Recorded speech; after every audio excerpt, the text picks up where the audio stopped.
farzandlarimiz tarbiyasida eng asosiy bug'un hisoblangan maktabgacha ta'lim tizimining ijtimoiy hayotimizdagi o'rni va ahamiyatini hech narsa bilan o'lchab baholab bo'lmaydi.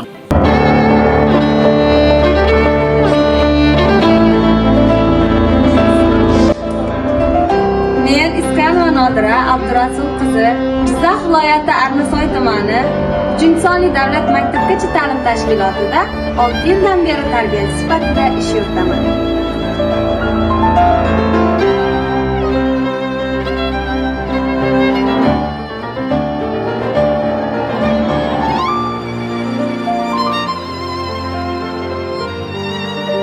Assalomu alaykum. Va alaykum assalom. Bugungi suhbatimiz Abdurasul va Dinnura bilan bo'ladi. Tayyormisiz? Tayyorman. Men bilan suhbatingiz juda qiziqarli o'tadi.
Pedagoglarning tashkilotdagi asosiy maqsadi yurtimiz kelajagi uchun bolajonlarga zamonaviy usulda ta'lim berishdir.